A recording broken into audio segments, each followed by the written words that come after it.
I'm Jim Wrathall with K&L Gates LLP, and this afternoon we're here with Daniel Wishnick of Fluence. We're going to do a wide-ranging interview and talk about strategic direction, market opportunities, and new offerings that Fluence is bringing. Why don't we dive right in? Daniel, everybody's heard about and is very excited about the merger. Maybe you could tell us a little more about the strategy. What is it that the companies each are bringing? How do you see those complementing each other, and what's being created out of that to take forward? Yeah, first, Jim, thanks for having me. Happy to talk about the Fluence direction and the impact on the energy storage market. So Fluence is born out of two well-established companies, Siemens and AES Corp. Each had their own energy storage business for the last 10 years in the case of AES and the last 5-6 years in the case of Siemens. And the basic strategy was the senior leaders of both companies saw the energy storage business growing very rapidly. And the decision was made to take it out of two large companies and being able to be a pure play energy storage company rather than have it embedded into two large companies. Your experience thus far, what has that opened up in terms of capabilities of the combined effort to go forward? So it opened up a number of things. Technology, for example, so we're able to bring two well-established platforms together, C-Storage on the Siemens side, Avancion on the AES side, and a new platform called Sunflex, which is a offering for solar and storage. Yeah, I was reading about Sunflex. Why don't you tell us a little bit more about the advantages that you're bringing to bear? Sure. So as you know, not a great surprise with the advent of more renewable penetration, especially solar. People are now looking for a way, basically, how can we take that extra clipped energy, extra storage extra solar that's being produced in the middle of the day and discharge that sometime later in the day. You know, solar has an issue, basically night or clouds, so it's somewhat variable. If it's being produced in the middle of the day, we can take that excess energy, that clipped energy, put it into a battery, and discharge it when people are coming home at night, late afternoon, early evening, whatever the case may be. But the most important part of it is, it's all on the DC bus. So you don't have separate inverters, separate transformers, separate AC connections for solar and for storage. And does that allow the unit as a whole to produce power more efficiently? Exactly, it does. There's efficiency in capital allocation, there's efficiency in losses, you don't have a double set of losses, and then also allows the flexibilities when you want to discharge that extra energy.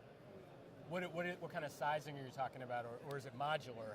How does that work? It's somewhat modular, again, depending on what segment of the market you're in. Is it C&I, or is it a utility?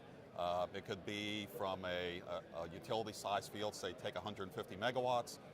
You may have something that's 40 megawatts worth of storage, maybe with 4 hours.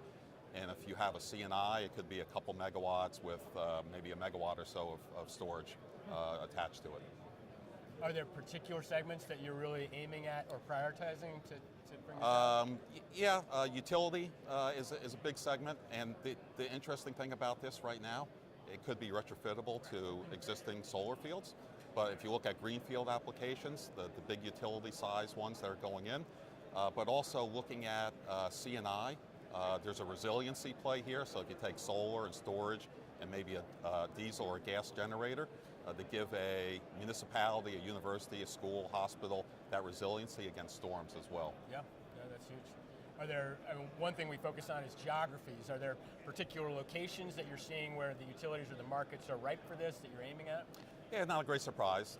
California being one of the big ones. The Northeast here, there's some new incentives that open up, particularly in Massachusetts.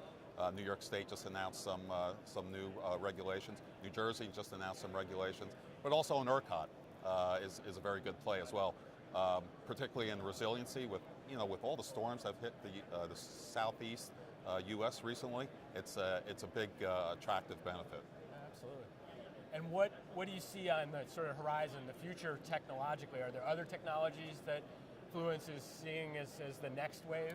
Yeah, so right now when you look at battery chemistry, again, lithium-ion technology is the tried and true go-to technology.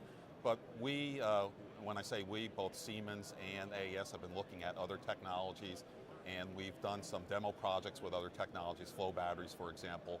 We have a couple demo projects that are in the ground, and we're evaluating those to see what that looks like for the future. That sounds good. Have you gotten any insight yet on the economics? That's the issue that always comes up with flow batteries. Not a great surprise with flow batteries. Yeah, so that's the one thing that we're trying to work through. So as a demo project, the economics weren't super critical because there was some government subsidies backing these projects. But that's one of the things the flow battery companies are working through right now to make sure that those economics are at least equivalent to a lithium ion or even better. Great. Well, very exciting. Thank you for catching us up. Is there anything else that you wanted to let us know about? Or? Well, yeah, I mean, you know, as you asked the first question about Fluence and why Fluence was formed. Again, we believe in the concept, you know, going forward of what the new grid is going to look like. And again, the effect that storage will have on that grid. And with our team, when we look at analysts and how we look at markets, we're able to look at those markets very critically and see where storage fits in. You know, storage probably isn't a good fit right now everywhere that we go in the world, and we are a global company. But that's something that we look at, and we want to be part of that discussion, part of that argument, so to speak, about why storage is effective in a distributed energy world. Great. Well, very exciting. We're looking forward to hearing more from Fluence. Good.